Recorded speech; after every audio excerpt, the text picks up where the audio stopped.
not quite specialists in coffee. I guess it's not a thing that we're specialized in. We just get coffees from, I guess, places like, Italy. That's like really close by because we're all in Europe and all that. So for us, coffee depends if you're like a coffee connoisseur or whatever. I'm not the biggest coffee. I make, those instant coffees. We have a farm close by. There's like cows and stuff, and we're friends with them. They give us milk. So I just usually have a big cup, like this, a big mug.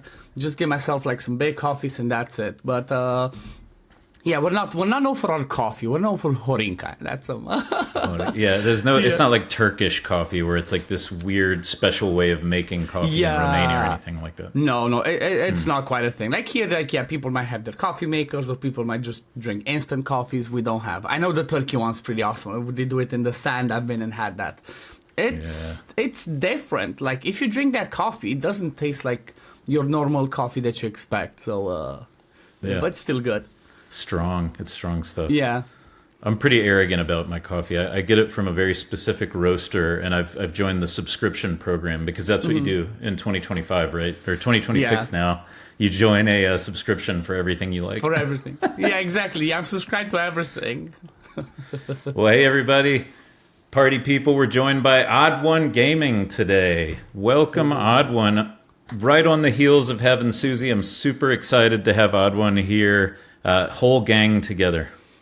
Yeah, happy to be here. Thanks for having me. It's I'm excited. It's been a while since I've done a collab apart from podcasts, because just waiting for this game to come out, for Godforge come out, and then we're gonna jump in more into the collab. So I guess you're helping me get back into the gist of how collabs work. There you go. We're fresh into 2026 too. This is the first thing I'm doing in 2026, so super excited. Well, let's go back in time and let's talk a little bit about how you got started in all this, because you're one of the big ones. As far as I'm concerned, you're one of the big raid content creators. Thank you. And I've got a soft spot in my heart for Romania because I'm one of the few people I know who's gotten to go.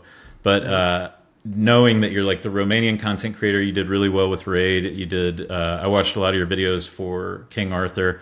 But tell me, like, how did you decide to start doing this, and where did it all come from? I mean, I guess let me start a little bit from like more back into like my whole life and everything I've done. So, because I'm in Romania, lots of people that might know about Romania are gonna know that we were pretty much a third world country. So not rich, pretty much poor and whatever. So I grew up from a poor family. I've been working since like I was 6, for example, every summer or whatever. I was always with work. So for how long I can know myself, I've always been working something. Among those things with work, I've been gone in the UK. I've like worked in the UK with being, I'm not sure how it's called in the US, but like a carer, it's called, a caretaker. Like you do house calls to people that are like, either elderly or disabled people. I would go to their houses, do that and whatever. Then I worked in their office, and pretty much like, I worked a ton, but I've always been a gamer. Like I played all the games under the sun that you can think of, from shooters to strategy games. Like the earliest game that I can think of, I played Warcraft 2. So not 3, 2, the one where like you move a bit, the whole screen goes. And I played StarCraft, I played like Dota before it was an actual game of itself. Dota was actually a map in Warcraft 3 for people that do not know.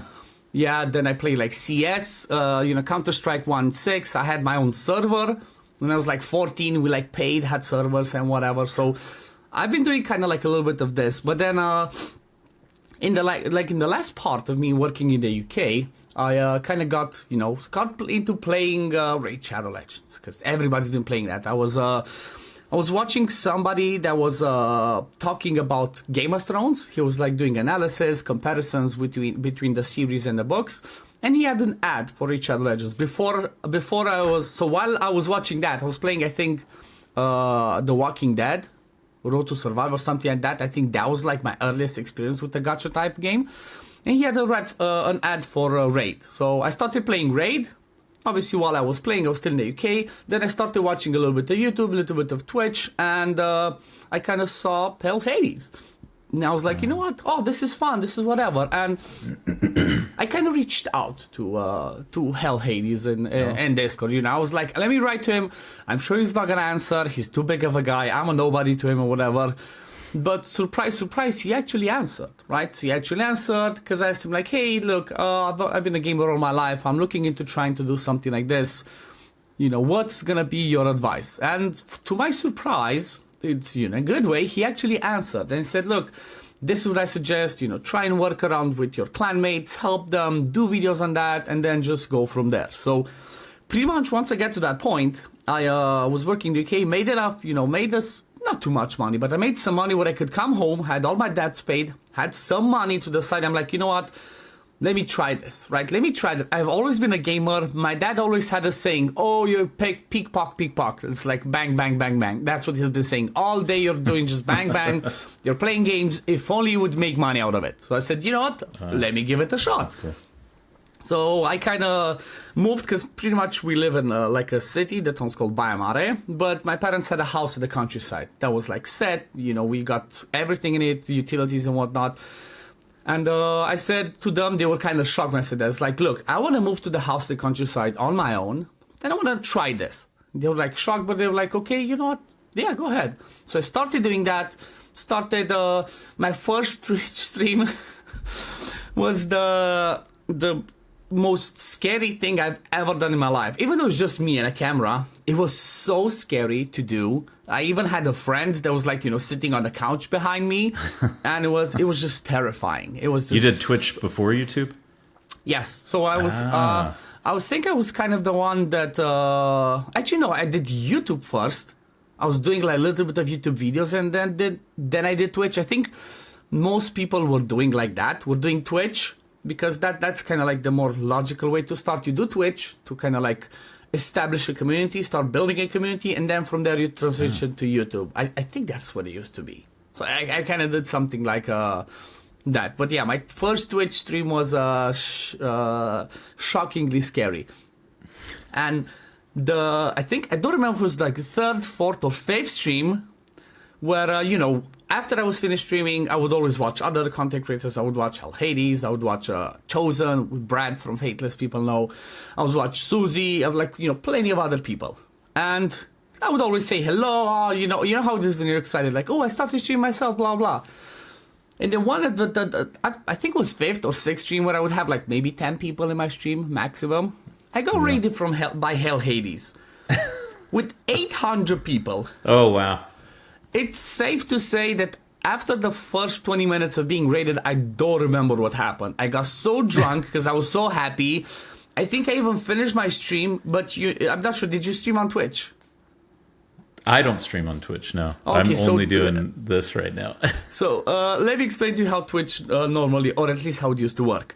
After you're done streaming, you click end stream, but then it doesn't like completely end your camera as well. It's like you end the live part, but you don't end the stream itself.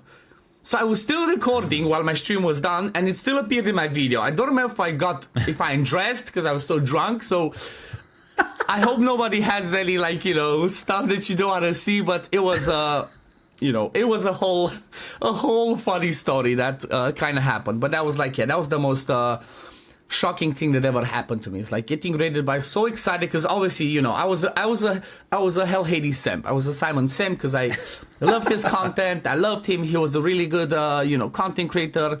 Over time, obviously, got to know him more and whatnot. But yeah, it's like I kind of just started. You know, that's what I did. I started. My quality was the worst because obviously I had no idea. I had no background into video editing, into thumbnails, into nothing. I just gave it a shot. I used my knowledge for the game, and that was pretty much it. I think it's been like 4 years, almost 5 years since I started doing this. So, you know, it's definitely been a journey, and it's kind of like I'm doing something I'm doing something I could only dream of. I always dreamed of, like, you know, like I said earlier, with my dad saying like, oh, bang, bang, if only you would make money. It's like, I always dreamed of, like, you know, playing games and making money out of it. Obviously, I'm not making a ton of money. So it's like I'm the housewife in our couple. It's like, you know, I've had ups and downs, but still, it's, you know, everything in my life changed because of that decision, pretty much. Yeah. Early on, you know, for the people who are just getting started or thinking about doing it, do you make more off of Twitch or off YouTube? Because I know it takes a while to get monetized on YouTube, but so that's the thing. Early on, it's easier, but again, it's with both situations you have to get lucky. It's easier to make money off of Twitch because you get yourself a few people that are kind of like, diehard supporters, people that really like you and people want to support you, and you might not make as much from ads and subscriptions, but you might make a lot from donations. Like, I'll give you an example, and I want to give a massive shout out to this person. He's his gamer tag, I guess, is Shansky. He was one of my clanmates in the raid. That guy, I'm not exaggerating, I think he donated in total like $2,000-3,000.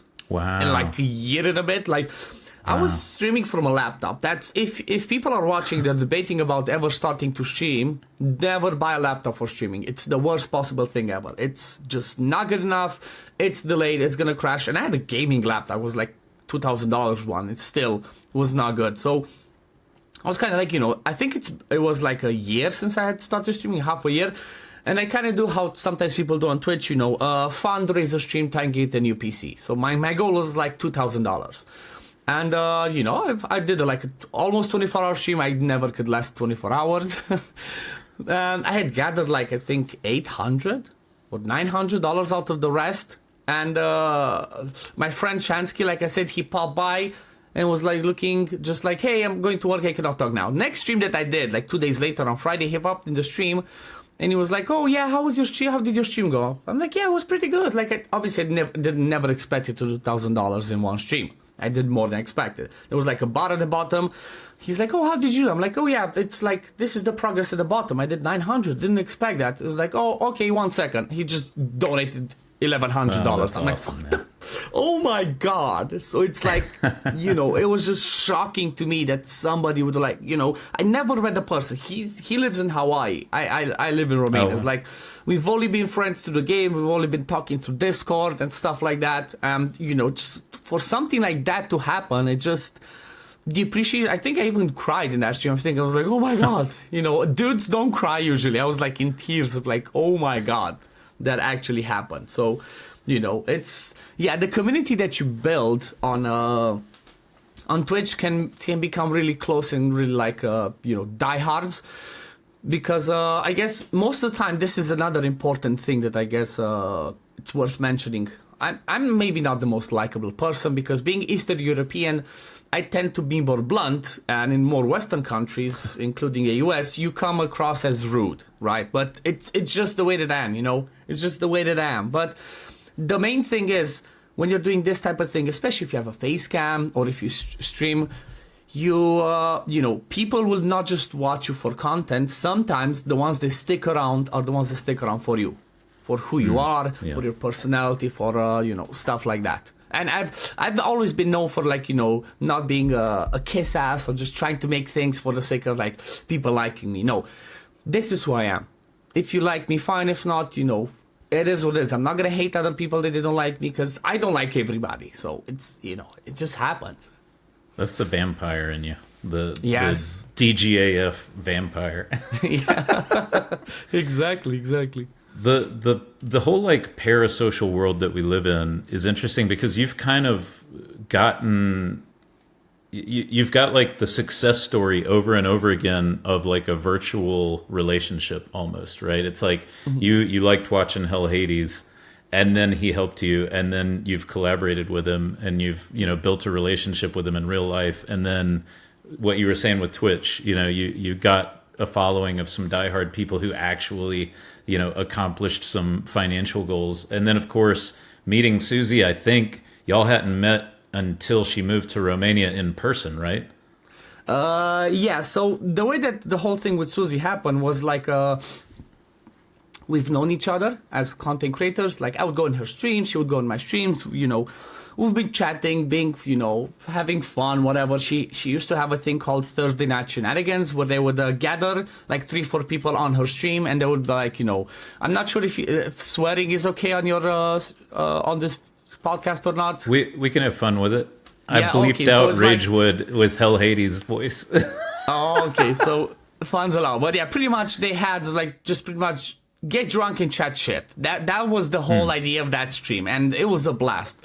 And I've been joining while they were doing that, and then at some point I joined myself, and that's how we've been known each other. And I'm not gonna go too into details into like everything that happened because some things are personal. But sure, yeah.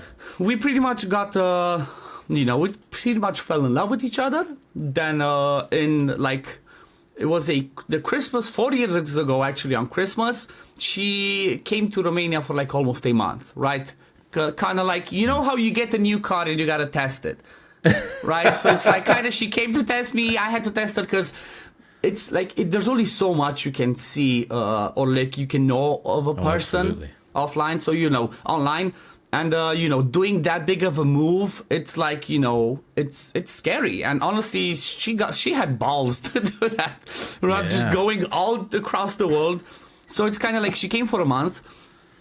And, we had fun and whatnot, but it's like over my life, I had some relationships, right? I didn't have that many. I was never a gigolo. I was like, I have no idea how to flirt and stuff like that. I suck at it. But I had some serious relationships that, sometimes you feel like it's the right one or not or whatever. And I had one for 10 years, one for 4. But the feeling that Suzi gave me when I got her, when I saw her in the airport, because I went to pick her up from the airport, and I hugged her. It's like I just had the feeling that she's the one. It's like I never had that before. I told you I had serious relationships. Suzi, I've only known her for like a few months over online and whatever. But when I hugged her, I had the feeling like, yeah, she's the one. It's like it just hit me. So pretty much what happened is, we had the Christmas holidays, we had fun, like she experienced the whole thing of like my family, because my family is huge. My dad had 9 other brothers and sisters in total. There were like 10 brothers and sisters.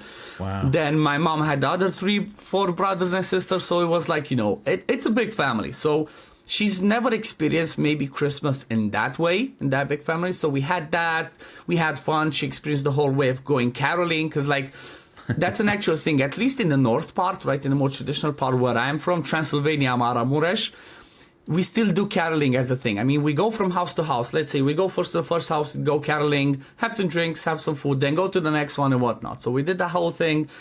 It was fun. And then New Year's, we kind of like, again, met with family, because I told you, big family, like 15, 16 of us in like an apartment, not the biggest.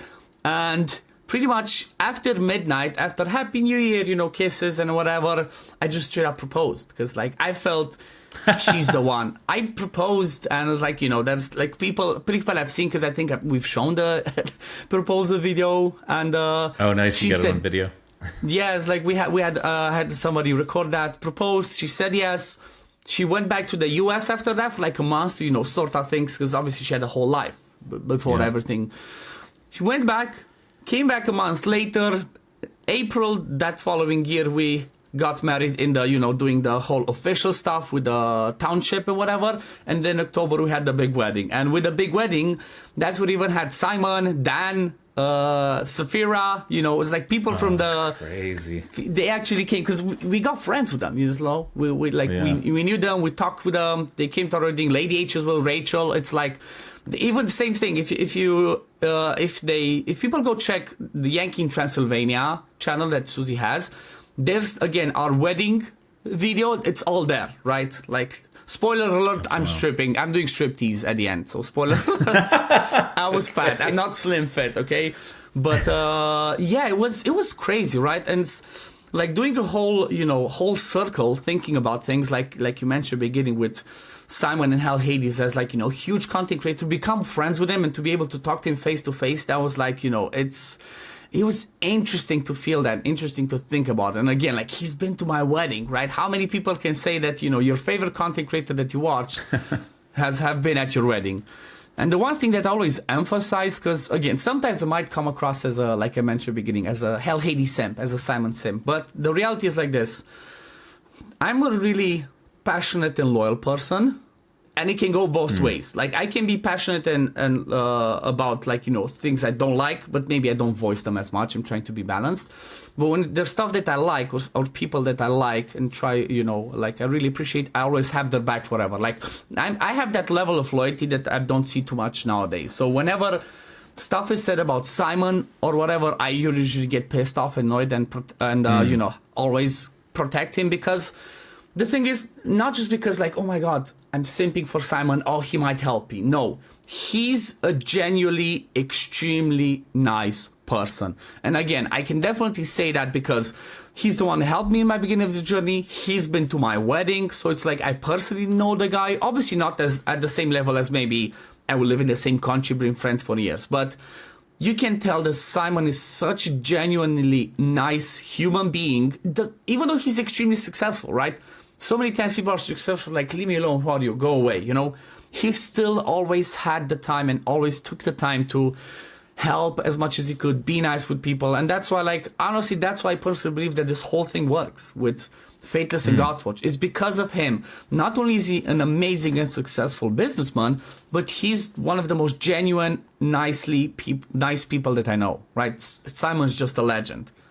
He's just, I hope he listens to this one. He said he listens to him on 2 times speed while he's doing something else. So he just got an ego boost there. Yeah, exactly. I mean, he deserves it, like I said. And that's the thing. He's not like an arrogant person. Like, he's definitely not it. Like, again, I've known him for 5-6 years. I watched his streams, his YouTube videos, not just about gaming. It's like whatever he did, anything he did, I watched everything. And again, I met him for my wedding. We've met because we've been to the UK for a while. Oh yeah, speaking of the UK stuff, there's a person that again we met through streaming, not just Shansky that I talk about in Hawaii. Somebody else, shout out if you're watching it, Soldier. So another Simon, his name's Simon as well. We met him again. We were content creators. He was following us, supporting us, because you know how it was during the whole COVID situation, whatever. People had lots of time.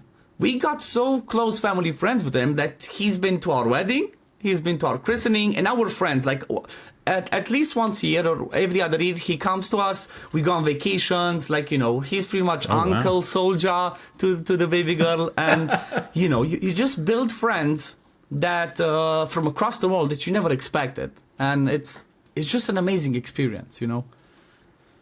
It's really interesting. I've mentioned it before that, like, I've met one of my best friends through World of Warcraft, and we met in person, and it was super awkward because we both thought the other was going to be like an axe murderer, and then we ended up being roommates, and he's still one of my best friends to this day. But that I haven't done that often. I haven't met a lot of people from online in person very often.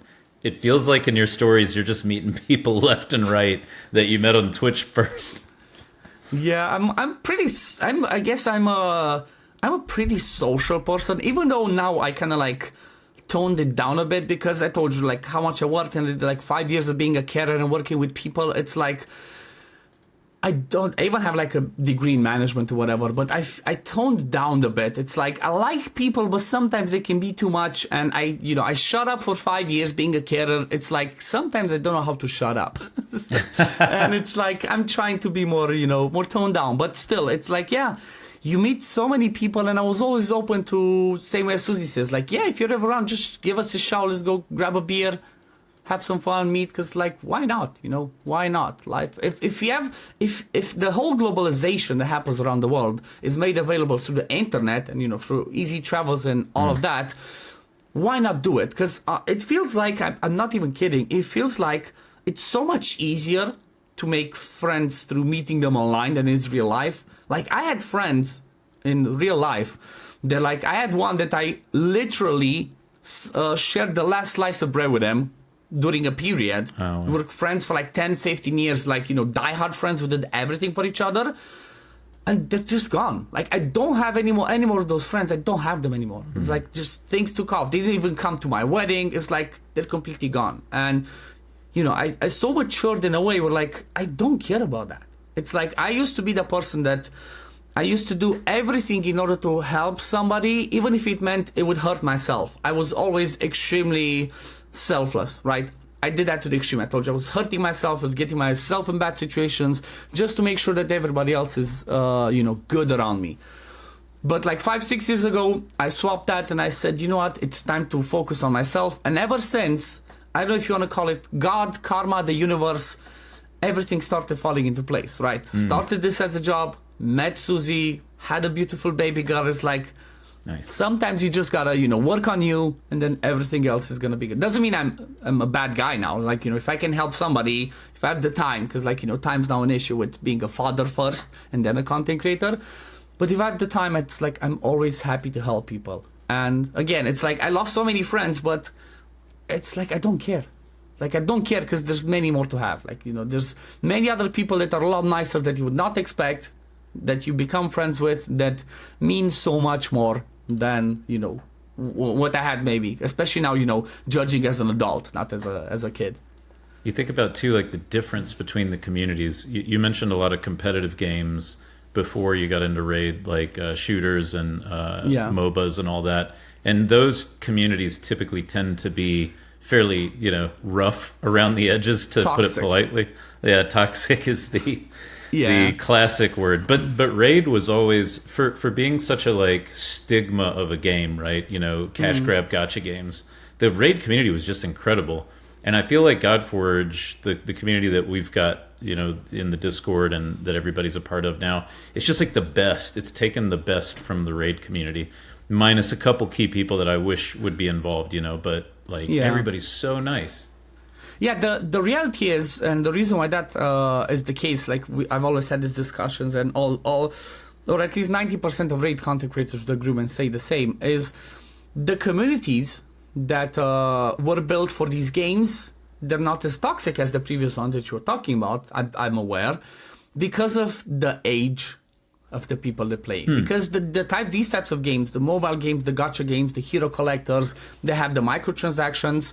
You're not going to see that many people under 25 playing them, right? Most of them are going to be people over 25. Like if I look at my YouTube analytics, my highest percentage of viewers are 35 to 45, right? So that's the reason, right? It's because these are people that are maybe nostalgic about playing games like World of Warcraft, like Diablo, like, all of these other games that you used to play online with friends, and, so they're starting to kind of like feel the nostalgia, but they obviously don't have the same amount of time to, spend 12 hours in a raid in World of Warcraft to, do that. So they kind of got that feeling from Raid, while traveling, going to work, because that's like how Simon started. He used to live in Kent and worked in London, so you'd have like a 2-hour train ride every single morning and night, right? When you went to work, 2 hours, came back. So he needed a game, and having something at the touch of your hand, in your face every single day, that's what kind of made it be easy. While you're going to work, you play those games, you spend a little bit of money. So that's why kind of like, the majority of this community is 25 or older, up until like even 60 plus. Yeah. Which are obviously more adult people, right? You're not all of those, you don't have hormones going through, always screaming like, oh, fuck you, you suck, It's more balanced people. Like you said, you still have, there's still some people that are going to be negative and whatever, you cannot help it. But the percentage of nice people and the percentage of toxic people is like completely reversed to what I used to. And it's the same thing that's happening, and I hope to continue to happen in Godforge, because the reality is, the community that HellHades, right, Simon HellHades built around his YouTube, his website, and his Discord, had like pretty much zero tolerance for toxicity. And that's why they only gather. It's like, that doesn't mean you cannot give feedback, right? They're always open to feedback. You can give negative feedback, you can give good feedback, but the problem is limits, right? Like I'm the same thing. I'm the same. I'm the type of person that if I'm wrong with something, I have zero problem to admit it, right? I'm not that arrogant, like, no, I'm never wrong. No, tell me that I'm wrong. I'll accept it, and I always try to improve. I always try to improve as a person. But if you give me a feedback and you're a dick about it, you can fuck off, as far as I'm aware, right? It's like, if you want to give me some constructive criticism, go ahead, but try to be, slightly nice about it. It's never a perfect way to give feedback and being nice. And that's the same thing that they did, right? So they always did that. They always had like announcements. We have zero tolerance for negativity. We're zero tolerance for hate, which it's a good thing. I agree. That's what I want, right? We're playing games to have fun at the end of the day, right? We're not playing games to get annoyed, to, get angry at each other and whatnot. Come on, this is supposed to be a safe environment. Some people go fishing, we game, right? We play games. So we're coming here to relax, not to get annoyed. So that's the thing that they started, and they're continuing, and that's why you see all of the good things happening. And that's why, like, I have really, really not expectations, but I cannot think of the word. But I know, okay, let's just say I know that they're gonna do good. Yeah. It's like, it might not have raid levels of people at the beginning, because obviously lots of stuff is financial as well, it's marketing or whatever, but I know that the community is going to build, is going to be a strong community, is going to be a good community that's going to stick there, and it's always going to, you know, make this game thrive and always be there for the game. The age range is really interesting that you mentioned, because there's been a couple times I've been looking at the Godforge Discord and somebody's popped in like the introductions and they're like, hey, I'm 80. And I sit here and play my phone game. I'm like, geez, wow. Like when we were kids, we kept joking. Yeah, exactly. We were joking when we were kids that, like, you know, we would go to the nursing home and see somebody's grandparents and we'd be like, you know, when we're old, we're just going to be sitting there playing computer games the whole time. Yeah, like, we're not going to be watching TV. It's already here. They're already sitting there on their phones playing games all day. Yeah, it's like when we're going to be at that age, right, 60 plus to retire, care homes for like elder people or like, you know, retirement homes, they're not going to have like bingo cards and bingo tables. No, they're going to have whole rooms of PCs all around. We're all going to be playing Counter-Strike with zero reflexes. With zero. It's like, what happened? Give me my glasses. I cannot see. What? How'd you shoot me? You're a cheater. What do you mean? I only have a hand. What? Things are going to be different. Zero reflexes. Oh, that's funny.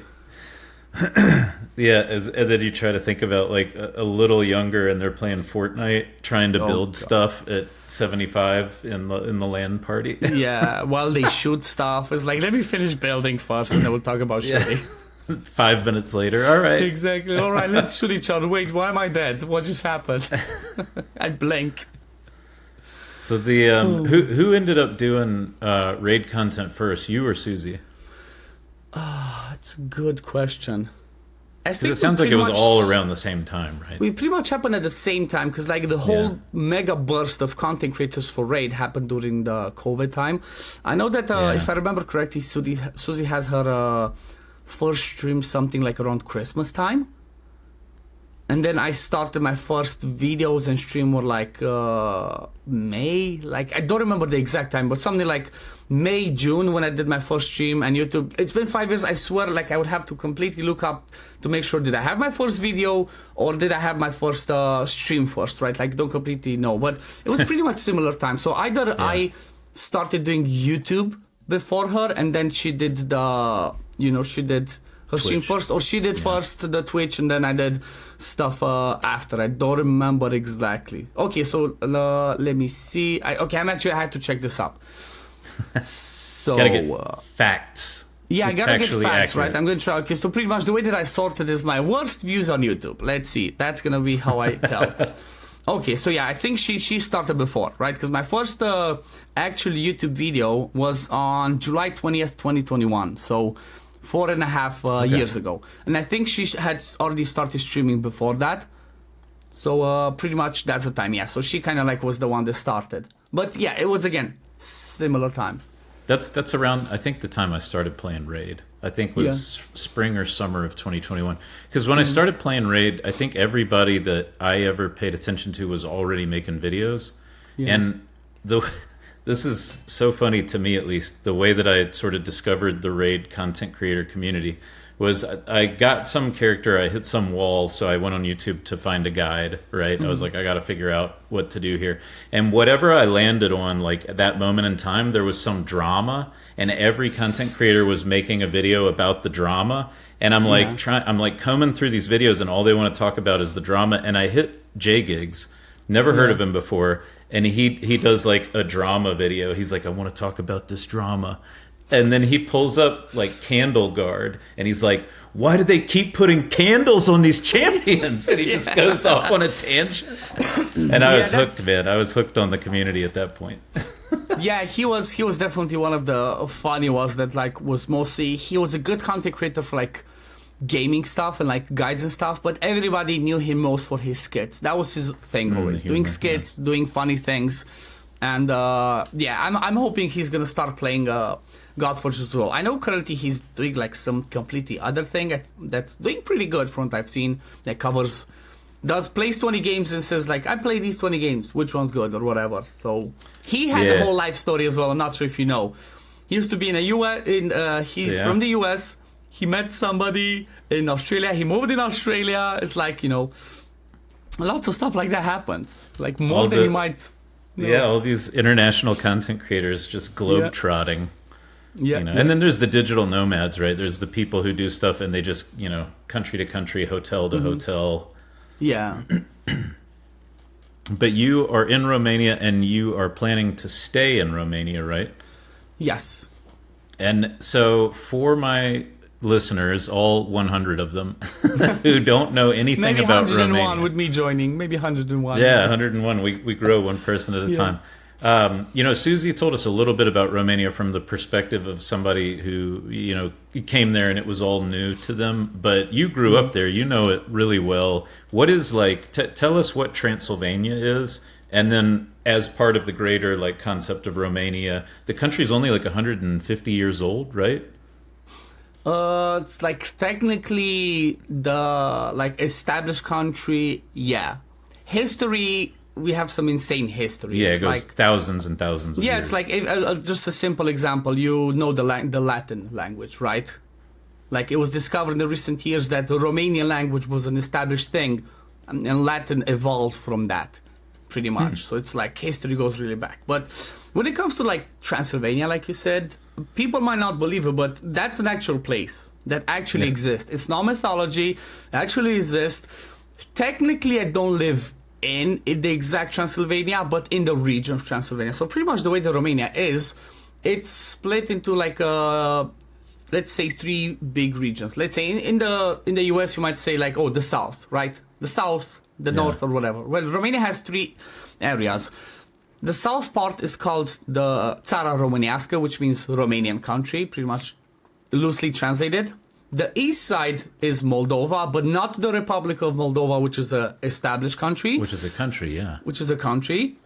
So you have the Moldova part of Romania, but then the other country. And then the northwest side, which is where I'm from, where Scratch is, people that know Scratch, is called Transylvania. Right, that's the region. So those 3 make up Romania. So in Transylvania, I'm kind of from the north of it, all the way to the north. It's called Maramureș. It's a really traditional area. We do have in Transylvania, yes, there is a castle where there's it's kind of like Dracula, but pretty much it's from the history of Vlad the Impaler. That's what it kind of evolved from. So Vlad the Impaler used to be a Romanian emperor. He was studied in Hungary and the Austrian-Hungarian Empire. He was schooled there. He lived in Romania. He was kind of the emperor of more Transylvania side. He fought the Turks, where it was the Ottoman Empire, and he was known for that, apparently, from staking people and skinning them alive and listening to their screams.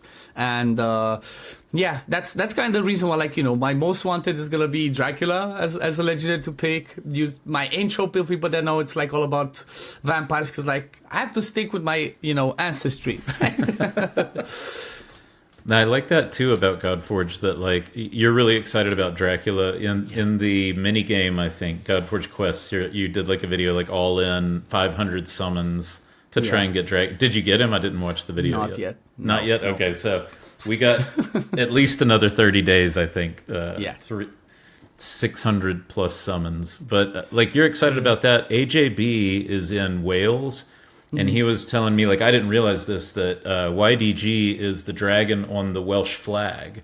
So he was really excited to get YDG, and I think that's what he's, targeting. And so all these regions in the world are excited. I was watching on the Discord, some people in Mexico were just super excited about the Omeyakan. And that they had, that the devs had changed one of the characters' names spellings. To when somebody from Mexican history was this is actually how it was spelled. They went back and respelled it the correct way. Stuff like that is so cool that we're getting everybody in the world excited about their mythology. Exactly, and that's why it's kind of a recipe for success from my point of view. Because let's be honest, they're not going to completely reinvent the gacha. right? The gacha game is still gonna be there. Like the OG of OGs, I think, is actually Summoner's War. As much as people like to think that Raid was the OG of gachas, no, it was Summoner's War. But I guess Raid is the OG of dark fantasy Western vibe gacha. So the fact that they're doing this, they had made this choice about like gods, myths, and legends is, first of all, has endless possibilities. There's always going to be a different legend, a different god, always different cultures. That's, everything's on the table from around the world. And secondly, they kind of bring the, maybe not nostalgia, I guess, but they bring the thing that is most important nowadays is relatability, right? Everybody relates to their own thing, to their own culture. Like, as an example, if, for example, let's say they would not introduce the Virai, right, as a realm, and they didn't have Dracula, I would have gone with my next best thing, because everybody likes a certain mythology, right? I would have gone with whatever is from Izumo, because, like, I always had a love and passion for, like, Japanese culture and everything. So I would have gone with that. So it makes it so much easier for people to engage with it, for people to like it, for people to get attached. Because the reality is, people get attached to their game and their accounts, and that's what makes them stick, right? It's like people get attached to, maybe, like I said, fishing. Other people play fantasy football. You get attached to that certain thing that you have, that you built. And it's the same thing. I get attached to my culture, right? I even said what I'm going to try and do is, like, my goal is to maybe have several accounts. And maybe one of them is like, I'm only going to play with Virai as a realm, nothing else. So, just to try and make it interesting and kind of like, relate to it and whatnot. So it's definitely a good step, right? From my point of view, it's definitely a good step from them to choose to do this. Because not sure if you know or your viewers know, but they were trying to actually at first try to go through an actual IP that was already there, right? Oh, right. So they were trying to do that, but the costs and the limitations were too high, so they pretty much said, screw it, let's try our own thing. And, you cannot put an IP or like a copyright or a trademark on mythology. So they said, let's go with it. And so far it's looking good. Yeah, so far so good. I pulled up a map. I derailed us from our conversation about Romania. So the way you were describing it, Transylvania is like the bigger portion then. Yes, you see there's like a mountain range. Yeah, it makes like a... Well, everything north and west out of that mountain range, that's Transylvania. I see, okay. And like a little bit, some parts of the mountain that are like, cities in the mountains are part of Transylvania. I had associated Brasov with Transylvania, but it's almost the edge of Transylvania. It's edge, but Brasov is part of Transylvania. Yeah. Technically, yeah. That's where that castle is, right? Yeah, it's like, for example, if you see like a Târgu Mureș, that's like somewhere in the middle, that's where like Scratch is from. And if you see in the north, Baia Mare, that's where I am from. You're that far north. Wow. Yeah. If you loosely translate Baia Mare, it means big bathroom or big bath. Yeah, it's some, there's some funny names in there. But like, yeah, that's the whole of Transylvania. Mountain range and everything north and west of it is Transylvania. When I was in Romania, I told Suzi, I was asking people, I was like, let's go out to eat. I want to eat Romanian food.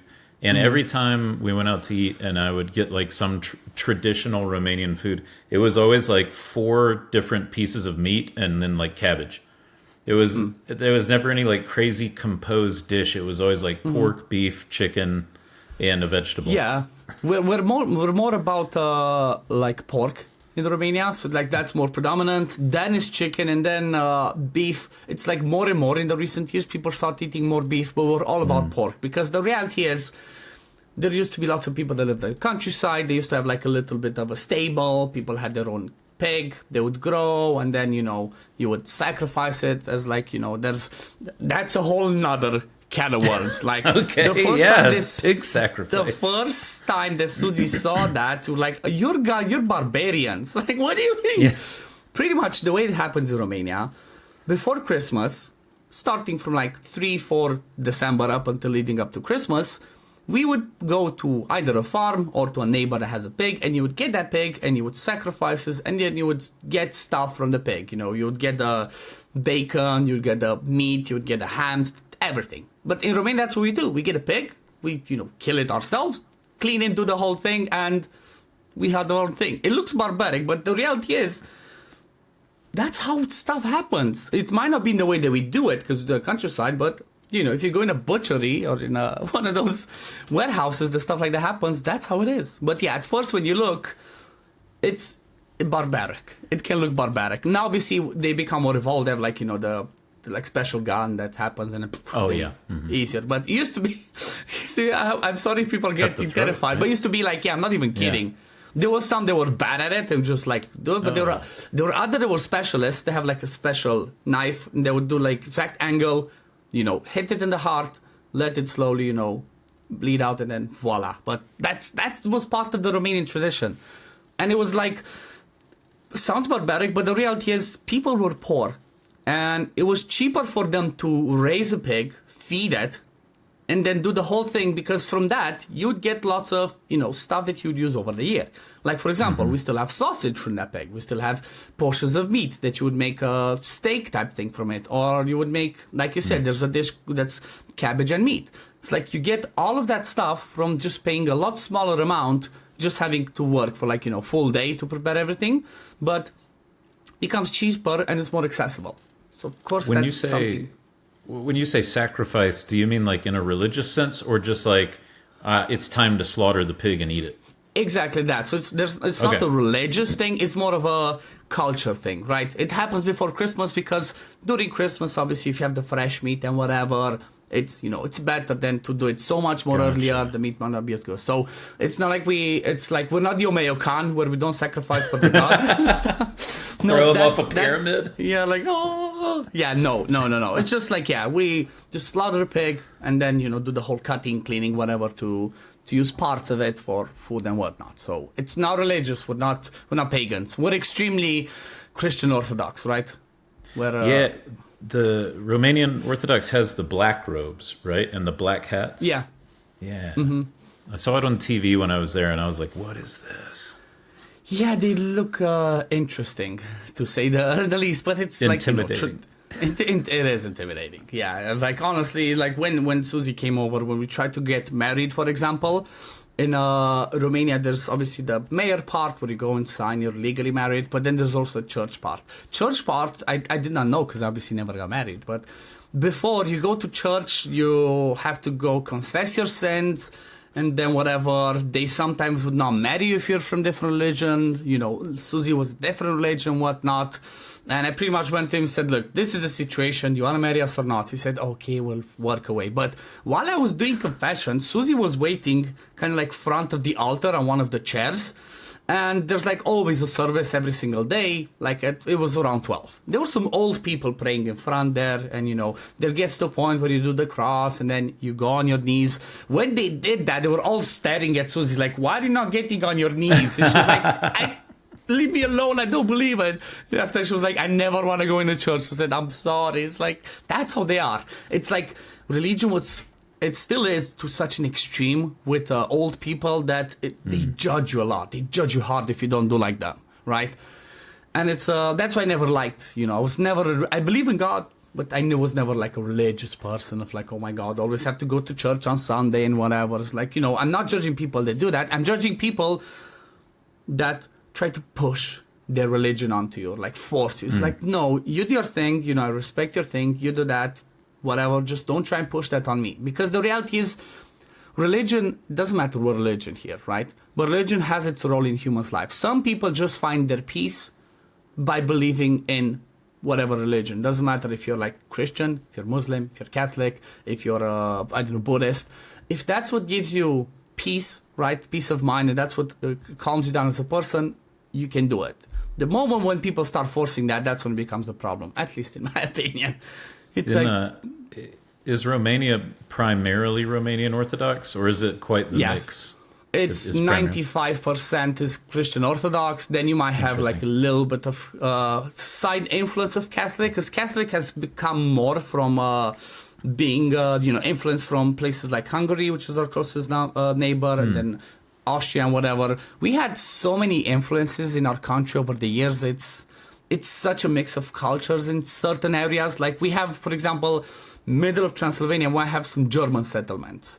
All the way in the south towards the Black Sea, we might have some Turkish settlers. It's like even with our gypsies, like the whole story is like in Europe, for example, if you're European, most Europeans say Romanians are gypsies. as an example, Yeah. right? For us, it's a bit weird because it's like they're not necessarily. It's not that Romanians are gypsies. Just when they traveled from, because they came from India, they passed the Ural Mountains in Russia. The majority of them settled in Romania, and Romania accepted them. Then a big majority settled in Hungary, and then some kept traveling, and some got to like Ireland, where they're like Irish travelers. But because we accepted them and so much, and we gave them rights, some of them go abroad around Europe and, you know, start doing not so legal stuff, let's keep it, you know.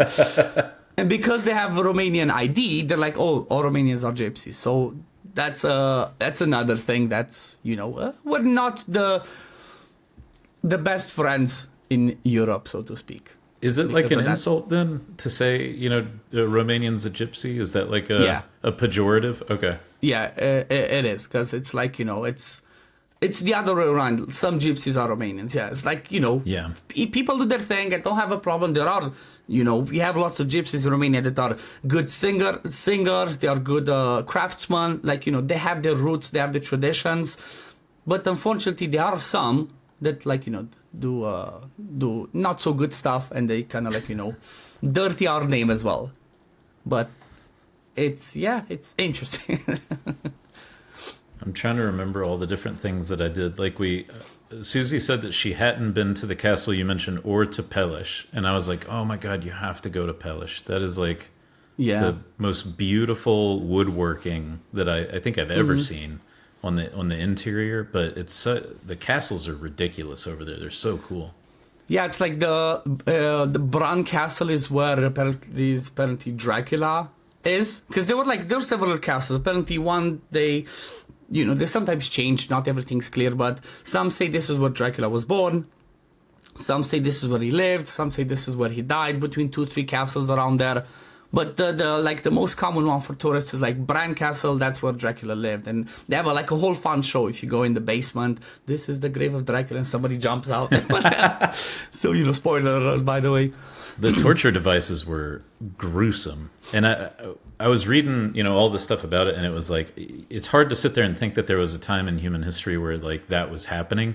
But a lot of what I was reading was saying that like it was more a deterrent than used. Because it's like if you showed somebody the torture device, and then they got the image in their head of what would happen to them if they were on it, they're going to behave because they don't want to be on it. So it's not like they got used like daily. Yeah. I mean, honestly, if you think about it, it's 200 plus years ago, not too long ago, in Mexico, they're still doing human sacrifices. Right? There's a lot of stuff. It's 2-3 generations ago. Exactly. That's still crazy. It's like, you know, stuff still happened. Like, we don't know what's happening nowadays in the world. Like, certain stuff might still happen, but yeah, there's so many things that with cultures can be such extreme and such culture shocks that, you know, just it all has to do with upbringing, right? That's something I learned in real life. It's the same thing with like racism, right? In general, not talking a specific spot, but racism. Nobody's born a racist. Nobody. It's like that's something you learn. The same thing. Nobody's born with this habit that might be a good habit in Romania, but might be a bad habit in the US. Or in the US, it might be a good habit and bad in Romania. It's just a perspective. It's just all about perspective. It's all about how people got raised. Sometimes it's all people know, right? So that's why it's always good to be a bit lenient on stuff like that and try and understand and, you know, let them be, because if that's all they know, you cannot judge them.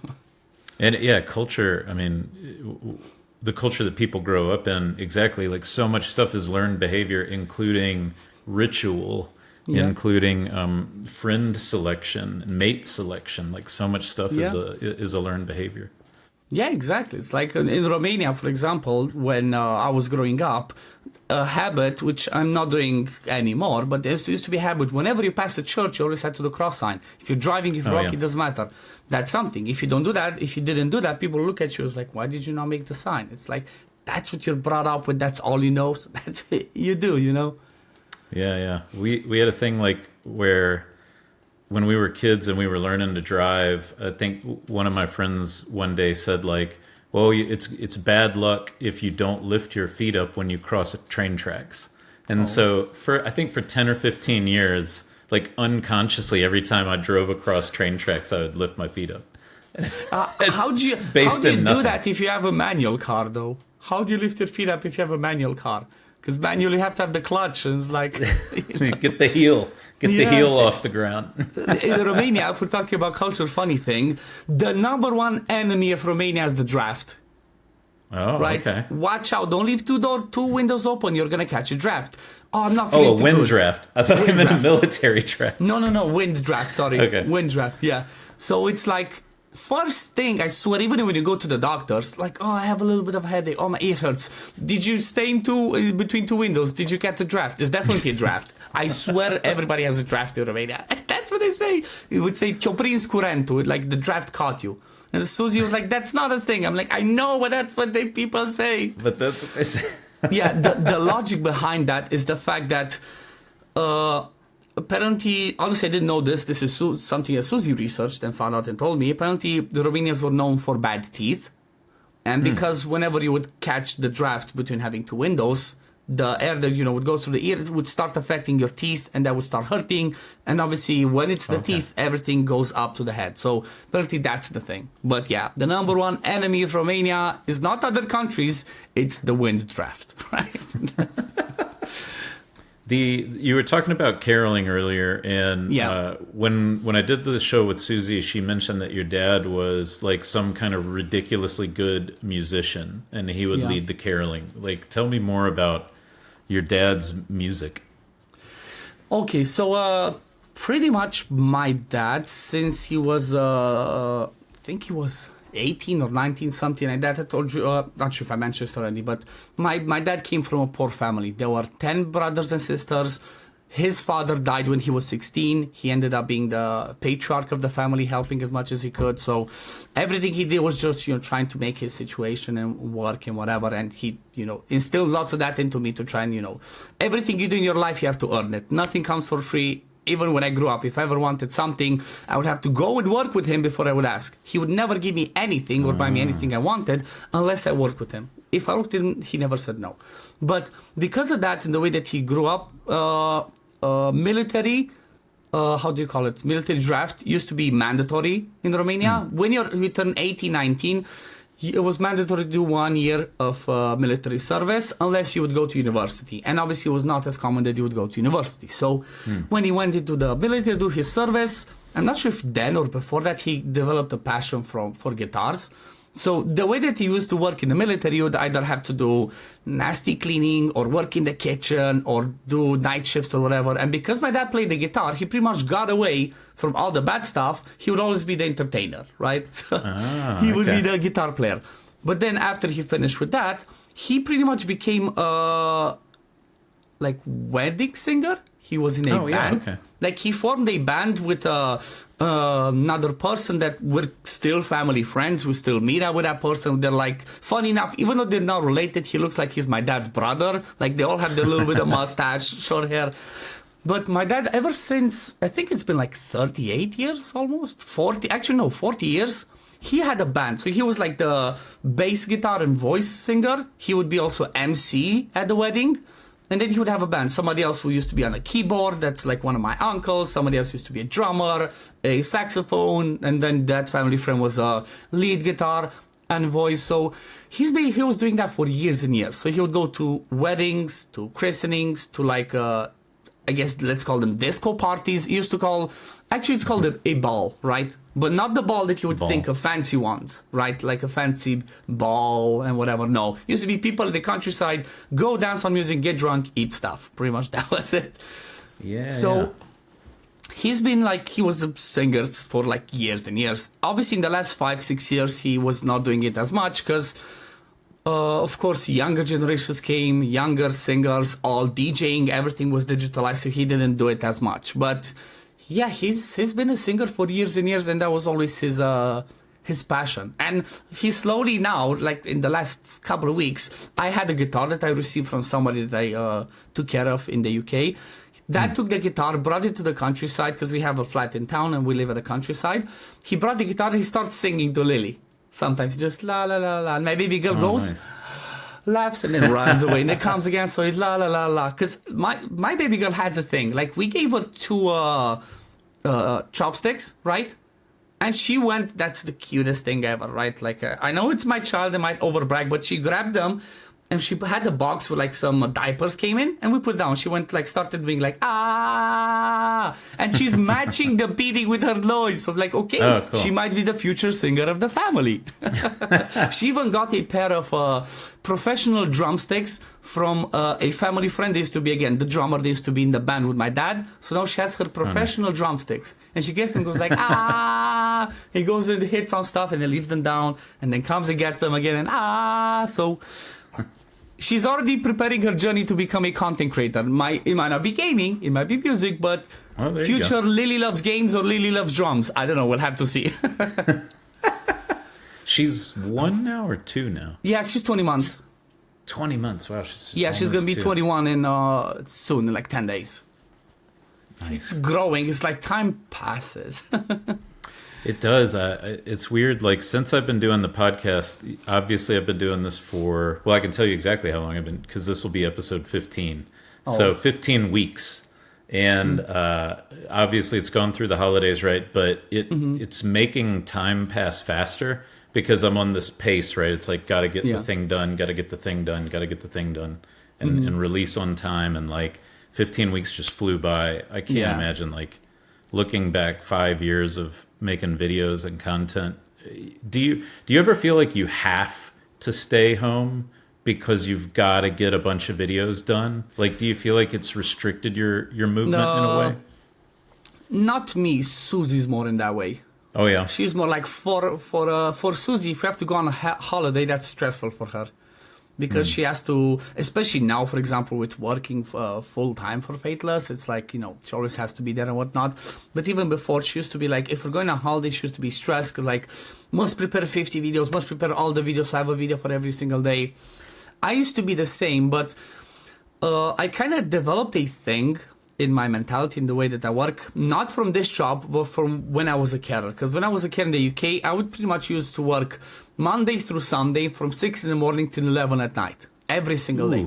Right? So if I had sometimes comments, people saying like, go to work, get an actual job. Trust me, I worked for 3 lifetimes. I told you. So it's like, you know, it's like, yeah, you can judge me, but you don't know what I've been through. So because I was doing that work, and I would have a day off every week or every other week only, or I would have like 2-3 hours off, my brain developed a thing where like the second I leave the work door, work doesn't exist for me.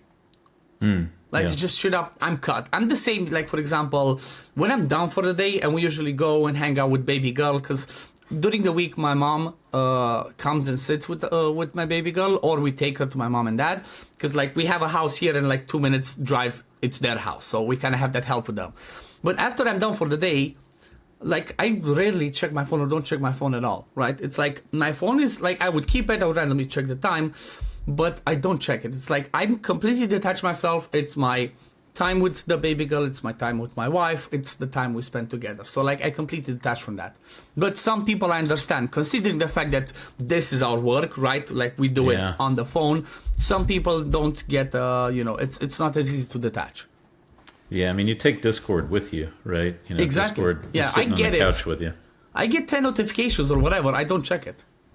Because it's like, I know I'm like, no, I'm detached. But Suzi has to. Because for Suzi, you know, doing what she does, some things might happen at like, you know, in the middle of us watching something that she might need to reply to. Because, you know, I guess that's the disadvantage of being a manager. I used to be, I told you, even a manager when I was a carer. I was like a full-on carer for a year, but in the last 4 days to be a community manager, in the sense of like, I would have my team of carers, my team of people that I would have to deal with. So I would always have to create the routes. You know, you go on this route, you go on that one, and whatever. My phone would never stop ringing. Even when I was home, I was like, I have 2 hours, leave me alone. 2 hours to rest, leave me alone. Call me 2 hours, I'll sort you out. So I kind of get it, right? It's like, that comes with the job, being a manager. Doesn't matter in what how do you call it? In what field, right? If it's gaming, if it's actual managers, that's what you are. You always have to be on top of things. Yeah. Going back a little bit, you mentioned when you were talking about Transylvania, you mentioned Scratch. And we briefly talked about this before the podcast, but it turns out you didn't know Scratch before content, right? And now you're like the two Romanian CCs. Yeah, it's like it was a funny thing because when I started playing the game, Scratch was one of the ones that I used to watch content for. After I started being a content creator, I would see him. Honestly, I think I had one collab before even knowing that he's actually Romanian, right? Like, I only learned that he's Romanian a year after. I think it was something that I caught in the accent or in the way that he said. And I'm like, okay, we're Romanian. So it's kind of like, we're not best buddies, but when we chat, we're like, brothers from other mothers. We know each other, we try to help each other and stuff like that. There was another person that's also like a Romanian content creator. I think he's been even in the Godforge Discord. His name's Vortex. I know he's waiting. He was another Romanian. He was like, oh, yeah, oh, you're Romanian. Oh, do you think you would have the time to do a collab? Honestly, now my time's more limited, maybe now because of the baby girl, but I never refuse collabs. You can have 20 viewers, as long as you're serious about it, you're honest, whatever. I'm always happy to do collabs and help people out because I was in the same situation, right? When I asked HellHades Simon to do a collab with me, I never expected yes as an answer, and people always did say yes. So that thing happened with the Vortex guy. He did a collab with me. He did a collab with Scratch, and funny thing that Suzi said, and it's so true, and I don't understand why. For some reason, most of the time, Romanians, we hate each other. I don't know why. We just don't like each other. Most of the time. It's so weird. And Suzi said, like, yeah, you guys are dicks to each other. Like, why you hate each other? Like, I have no idea. So it's kind of like, because of that reason, on top of the usual stuff, I try to, if somebody reaches out, I try and do a collab with them. Especially the Romanians, because, my brother. That's awesome. And he was in the UK as well. So, like, you'll have such a similar... Oh, he is in the UK. Okay. Yeah, I think he's still there. Yeah, it's like I'm not sure. I think he was trying to come home because there's some stuff that happens in the UK that again connecting with culture. They're doing some stuff with teaching that's a bit extreme, pushing stuff in the other extreme. And for Romanians, they have a more back mentality, but not in the sense of like completely old-fashioned, but more conservative, Yeah. I know that he was mentioning that, some stuff they're doing is like not so good. I'm coming back home. So I know he was in between. But funny thing, he's in the UK, I was in the UK, never heard, never met, had nothing to do with each other ever. Funny enough. Yeah, go ahead. Oh, no, finish your thought there. Yeah, I was like, and honestly, I haven't met him, like, real life yet. There was a point we were supposed to go, but we couldn't, because I don't remember if Lily was born or if Suzi was pregnant, but we never met real life. But I'm sure it's going to happen at some point. You had 300 fans and CCs at your wedding, and Scratch wasn't one of them? Yeah, no. No, I think he couldn't make it. It's like, there was like a table of 10, 11 people that was kind of like the international table, right? Oh, okay. It was like I said, it was Simon with Rachel. It was Dan in Fiction. It was Safira. Then it was my friend Solja. That's the other Simon I told you. Then there was another friend from Denmark. Shout out to Clives, right? Another one. Then it was obviously Suzi's parents. So it was an interesting table, and everybody loved it. Because there's one thing we can do is like Romanians know how to party. Because we've been, we're known for a country to always be oppressed. Our, geographical point in Europe is like one of the worst. We're like to the east we have Russia and all that area. To the west we had all the other empires. We were always conquered by one or the other. We're tiny countries, little spot. So because we've always been so oppressed, we know how to work hard, but we know how to play hard. Like I think that saying was created in Romania, honestly. It's like you should see us at parties. Like Suzi sometimes when we're at parties looks at me like, "Who are you?" I'm like, "When I party, I party. When I'm home, I'm chill." I remember when I was there, there was still a lot of smoking. There was like, especially the men were just constantly like chain smoking outside, like walk out, talk for 5-10 minutes, smoke like 3 cigarettes. It was wild. It's a Eastern European thing, right? It's I think it's like, but it's still a thing. Men, women, it still happens. That's still normal. Like I know she told me. I know she told me that in the US it's like so much more rare. It's like I used to be like I was a proper smoker as well. Now it's like I tried to call as like they'll smoke 1-2 packs a day. Right now it's Try the cold turkey. It's a bit weird. Now it's kind of like I have once a week with my mom on a Saturday or something like that. Or sometimes when it's a party, I go out for one. And that's it. But like I drastically reduce. So shout out to Suzi for like, saving my health. Yeah, but like, I don't know why. It's a thing. When I was a kid, people smoked all the time everywhere. But now it's super rare. Like the only place I ever see anybody smoking anymore is in a casino. Mm-hmm. And that's actually like it's gotten annoying now when you go to the casino and people are smoking. You're like, oh man, really? I got to deal with this. But I don't see people smoke outside anymore. It's super weird. Yeah, it's like they've changed. Like here, you would still see it a lot. It's like I don't know why it has to do with the culture or with whatever, but yeah, it's still a thing. It's still a thing. Like obviously, you see a lot more outside because a few years back they introduced in Romania as well that you cannot smoke in a public place anymore and whatnot. So okay, they did. That's kind of like a thing. Yeah, it's a weird thing. But drinking, trust me. Yeah. Yes. The younger generation here isn't drinking as much. We're starting to see like breweries and distilleries go out of business, but still a good amount of drinking, I'd say. Mm-hmm. Yeah, we have our thing of like, we have our special type of drink called Tuica or Horinca. Yeah, what is that? It's like moonshine. Schnapps? Oh, it's moonshine. It's like moonshine. So I'll give you an example. I have a few trees in the back of my house, right? Apples, pears, plums, whatever. I collect them, my dad puts them in a barrel, lets them ferment a bit, and then takes them to a special place in the village, puts them to all boil, and then the Horinca starts dripping. So that's kind of like moonshine, and it's kind of like distilled twice. That's pretty much, imagine, it's maybe twice as strong as vodka, like Jack Daniels holds nothing against our Horinca, at least in the Transylvania side. In the south, in Moldova, it's more weak. But ours, trust me, you have a shot of that. People that say they can hold their Horinca that are from abroad, always be careful. We have that as an appetizer, right? It's not something you have like a whiskey. No, you have that as a shot before you eat, right? It's good digestive. Are you allowed to make your own? Is that like legal? Yeah, because it's not like you don't do it for, even though some people do it for business purposes to sell, you wouldn't do that huge batches, right? It's like, there's a thing that boils it at each village maybe has one of those. People go with their thing. They get it, they get their bottles and take it home. Like, people do it for themselves, to drink it themselves, not to, like, sell and make so much money, right? It's not like a proper brewery distillery. It's like people collect the fruit from the trees that they have, right? Like I said, I have some pears, I have some apple trees, some plums. It's a blend. It's a blend. Sometimes you can make specific. You can make plum only. Plum is the most well-known one. That's like the strong stuff. Then there's apple. Then there's pears. You also have like corn. Sometimes they do from corn. But like, yeah, sometimes you do mix. You mix because you just like all get them together and then you do the distilling and then it comes and you got the strong stuff. Like we also have, for example, we do our own cognac, right? Like I love my homemade cognac. We got grapes. Huh. Yeah, we got grapes. We get them. We do the whole process with them initially to get the grape juice, which is called must. That's what we call it, must, which is spelled must, M-U-S-T. That's kind of like a really strong, it's just juice, right? But after it starts fermenting and starts to become the wine, what's it called?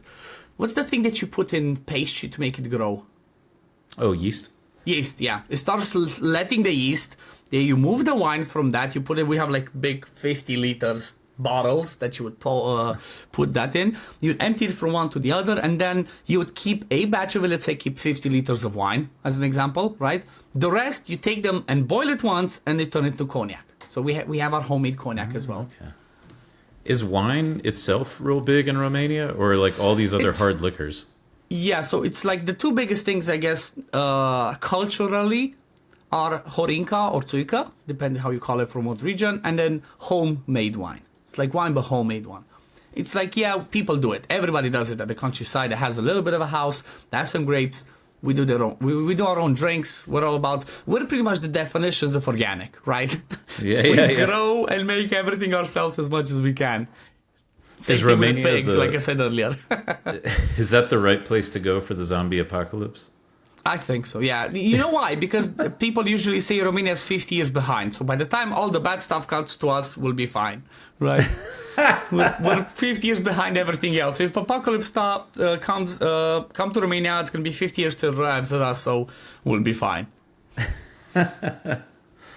Well, let's see. We talked about music in terms of your dad, but what about you? Tell me a little bit about the music in your life. Well, honestly, because my dad was such a big singer, I guess, in our area, and he wasn't like famous in Romania, but in our area, he was a good wedding singer.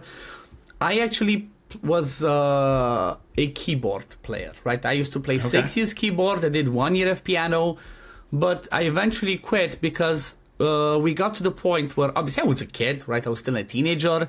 I got to a point where it started to being forced on me. I was forced to do it. So because I lost the enjoyment of it, I just didn't want to do it. So I quit. That was one of the things that my dad was really frustrated over the years, but it's like, that's how kids are. At least, hopefully I learned from that experience and apply it with my baby girl. But anytime you try to force somebody to do something, they're going to naturally develop a hate for it. And it's not the right way to do it. Like, yeah, I've definitely done that. I always have like a little bit of, we would call it musical ear. Like, I can see when something doesn't sound right or when it's wrong. Even when I go to weddings and I see the younger generation of singers, I'm like, yeah, you're not singing on the beat. Like, I can still tell that. And from that, obviously, was because I've been with dad to a million weddings. I'm like, I always used to be the life of the party, always be the first one to dance. I know all the different types of dances and whatnot. Just now I cannot do it as much sometimes because my knees, one of my knees, I had surgery over the years, as it was, let's say I overdid it with sport. Like right now, I'm, say maybe close to 200 pounds.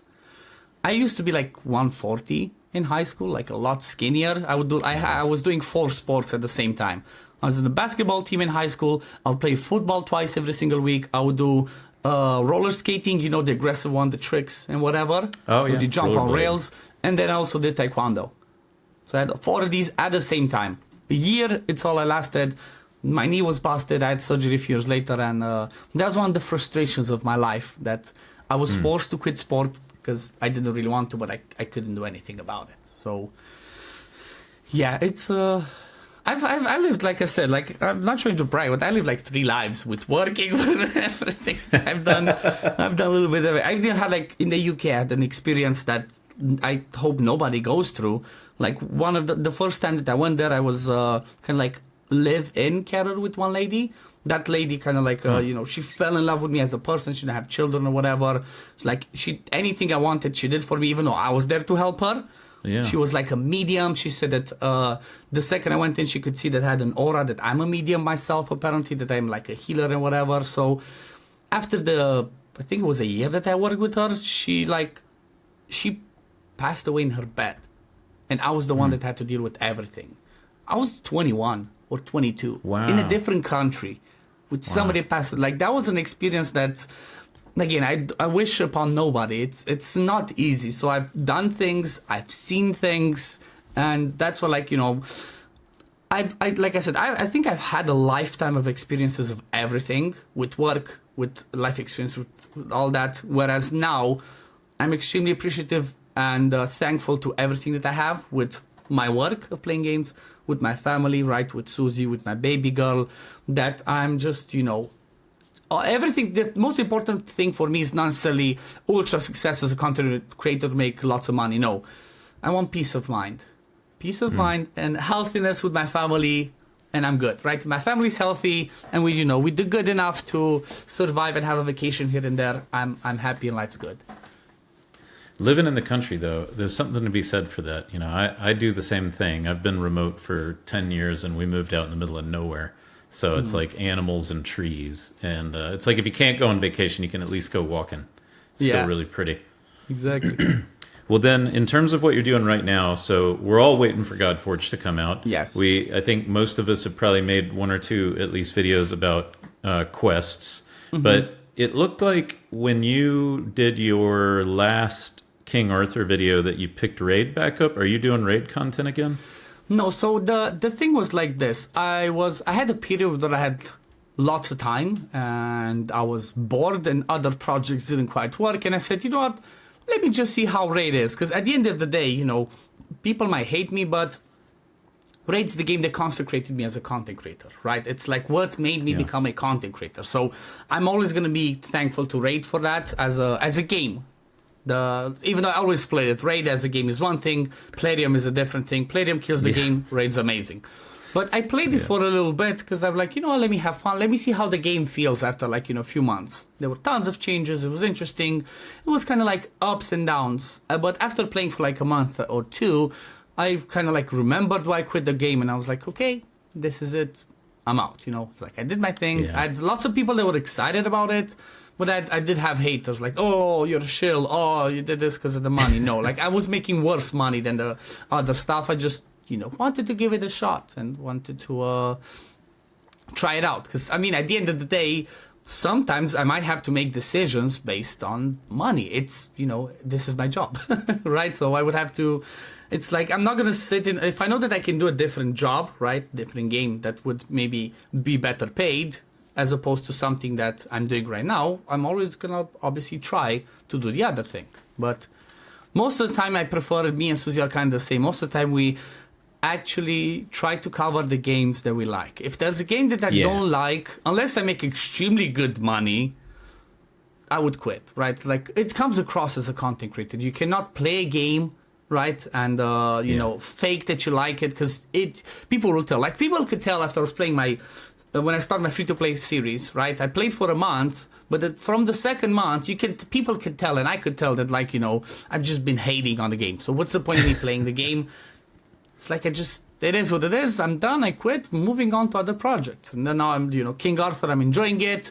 Fortunately, it's not doing as good as you would hope because they're not doing marketing. But waiting for Godforge, right? That's for me. I have a feeling, and I hope I'm right. I feel like 2026 is going to be the year for me in a sense of like, again, I'm not going to be the HellHades of Raid for Godforge, but I'm hoping to be like top 5 because I know I'm going to be pushing hard and I'm going to be working on guides and I'm going to try and do streams. I was working on a baby website, which honestly I have no idea about websites. It's a spreadsheet one. It's so limiting. I'll see if I continue or not, but I'm trying. And I'm honestly really looking forward. Like that's the best thing that I'm looking forward to in this year is Godforge going out and to see how things go. I have high expectations. Yeah, and a lot of people, I think, have that maybe fear or anxiety about like, who's going to be the HellHades of Godforge? And then you think about, Ash is going to be making videos, right? You're making videos. Scratch is going to be making videos. So Jedi is going to be making videos. So really, I think the headspace to be in is like, why does there have to be a HellHades of Godforge? What if it just becomes something completely different, especially with the level of community engagement that it already has, right? I think it doesn't have to be defined by the way that things were done for Raid, right? Yeah, no. So the reality is it's there's two things. First of all, I think Simon had a saying about this. Sometimes small content creators are like, even myself, I'm like, oh my God, Scratch is going to cover it. Ash is going to cover it. I'm not going to have a chance against them.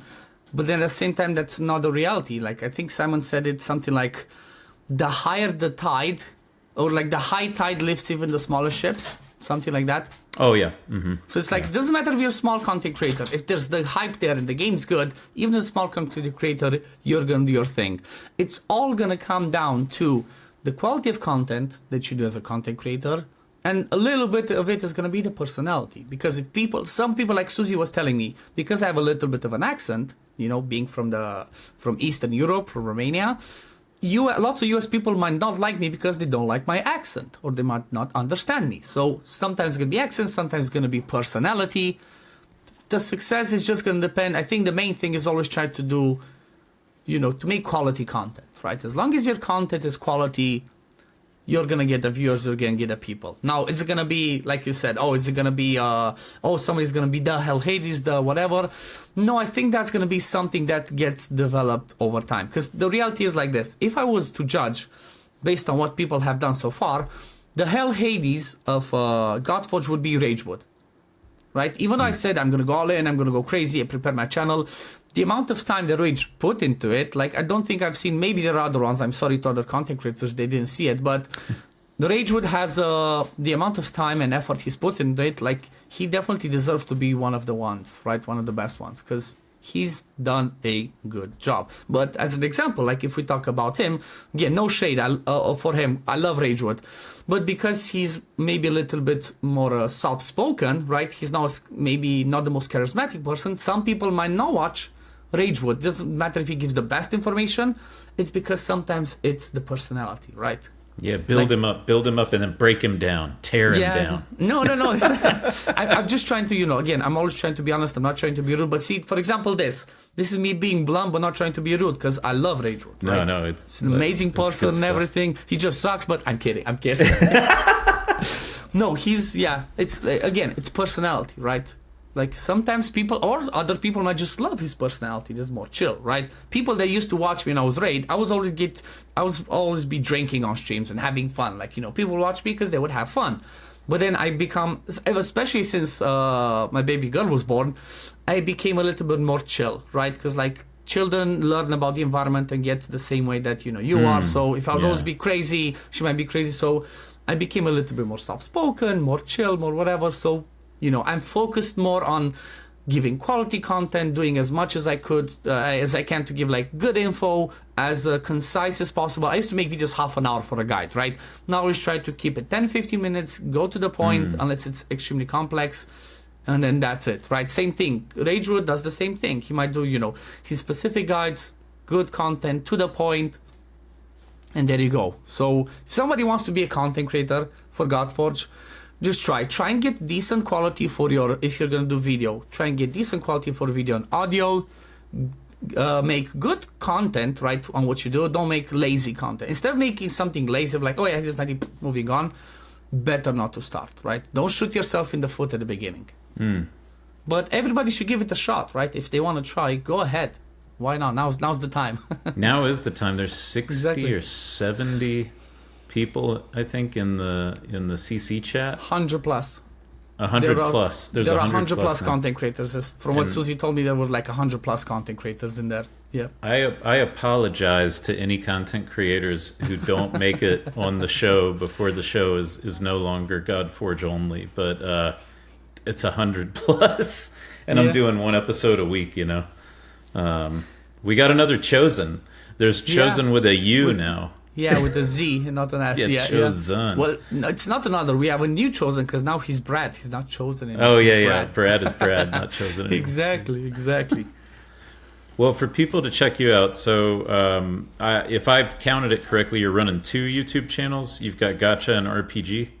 Yeah, so I have one that's now it's called OddOneGaming Godforge, where I specifically cover only Godforge. And then the other one's RPGs, where I'm currently playing Dragonair Silent Gods. Okay.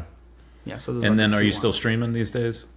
I've not been streaming, but I plan to, as soon as Godforge goes live into early access, I plan to stream.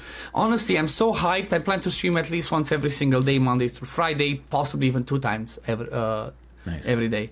So my goal is to that's what I keep saying to Suzi. When Godforge drops, Lily's gonna go to my mom and dad for the first 2 months. I'm gonna go all in Godforge. After 2 months, we bring Lily home and then continue our life. You're just gonna be like, what happened? Yeah, who are you? What? I'm definitely planning to go all in right when it goes out. So hold me out. If somebody sees this video and Godforge comes out and they see me being lazy, call me out and be like, hey, you said you're going all in. Obviously, based on what I can, because my number of priority is still gonna be my girl. I'm joking, I'm taking my girl, but first of all, I'm gonna be this is always am with life. First I'm a dad, then I'm a husband, and then I'm a content creator. Those are my life priority always. For me, family comes first. So after family is everything with family is okay, that's when I do my content. Because the thing is like this, I might want to go all in, but my wife is the community manager. So if shit hits the fan, she has to be there. So who's going to be on, Lily duty? Obviously, it's going to be. Now, I'm not complaining. It's just, the reality. And I accept that and I'm okay with that because, again, I know my priorities. We've got it on video, Suzi. He said that he'll do whatever he needs to do so that you can go do anything. Did I not already say that? I'm the housewife. I'm the housewife, right? I'm the housewife. I do most of the cleaning. I do most of the dishes. I do the shopping every single time. It's I don't have a problem with that. We're a modern family. We're a modern family, right? I can't wait to see what she comments. I'll see. She might be listening. I'll punch you. Oh yeah, she's probably listening right now. Yeah. Yeah. No, I think she's still up with baby girl because when my girl comes down, she starts running. She's like and hits on my door. I'm like, yeah, keep her till I'm done. Maybe I'll tell you. One question that I forgot to ask, and then we'll wrap it up. But where did the name come from, OddOne? Okay, this is the most simplest and funniest story. My name used to be, I guess let's talk tiny bit of history.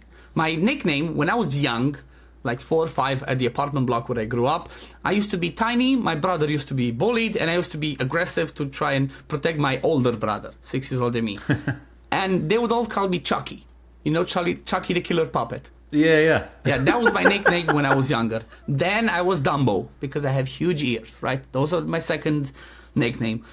And then from Chucky, I kind of made like a different nickname. Then over the years, I really enjoyed Blade as the series. I love that with Wesley Snipes. The Samurai Vampire thing. Exactly. So that used to be my nickname. Then I swapped it over to playing some, like watching anime Zaraki from Zaraki Kenpachi. I used to be Zaraki. And then the most recent years, because I started watching anime, was Luffy. I was using the name as Luffy. From the main character from One Piece, one of the animes. Oh, okay, from One Piece, yeah. And so pretty much that was my name in Raid. Was Luffy, started, got into a clan, and then when I decided to start streaming, I was asking my clanmates, what do you think my name should be? The name of that clan was the Odd Squad.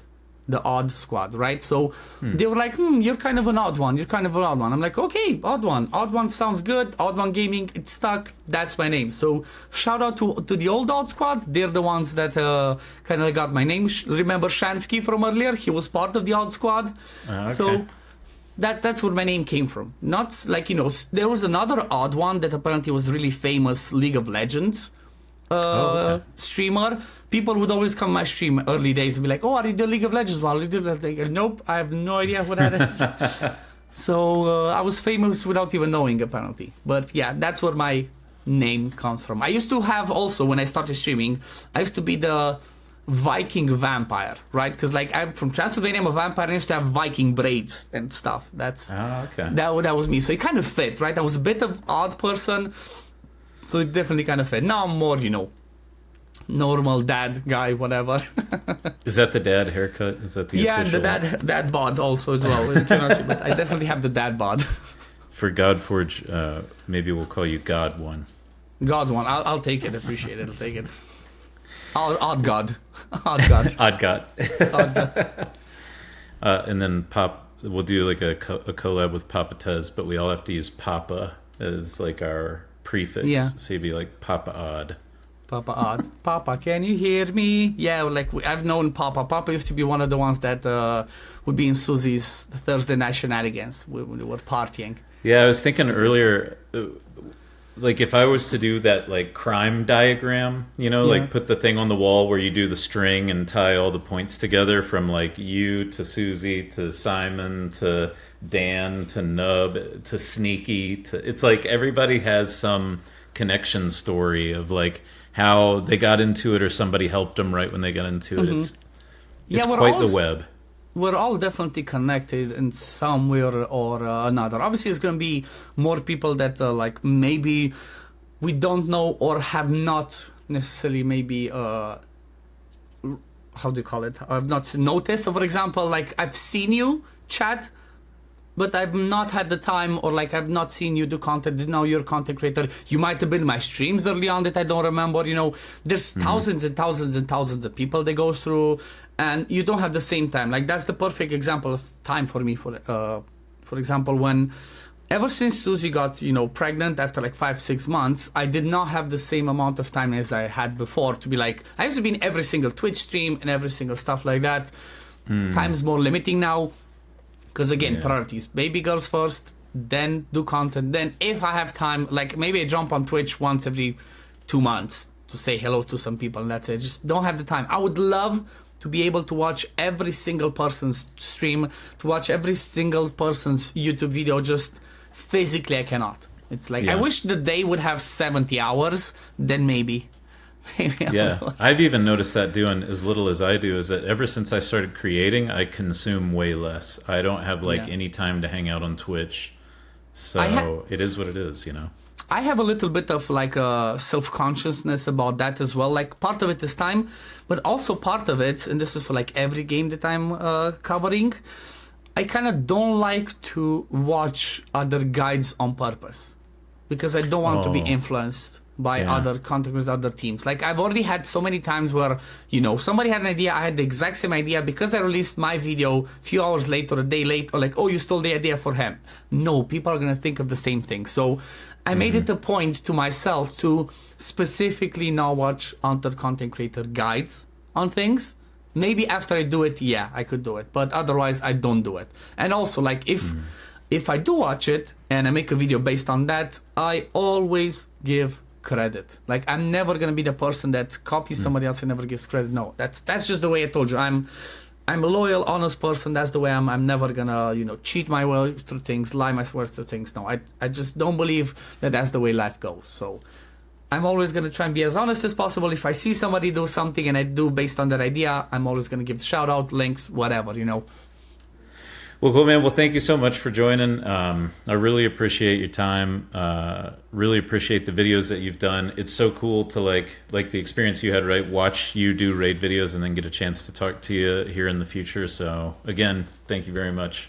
Thank you for having me. It's I always love collabs. Like I said, if the time's there, I love collabs because like you heard all of my life story, everything I've been through. I always like to like hear from other people, hear their experiences, see what they've gone through, because it, you know, it's I thrive off of other people's happiness as well. If somebody's happy and somebody did good, I'm excited, I'm happy, I'm like, nice, so good, lovely to hear, you know. So happy to be here, and hope this kicks off for you as well. Hope you become let's say at least the odd one of raid, right? Like I was top 10 maybe top 20, so go from there and then keep growing. I'll take it. And thanks everybody for listening. Peace.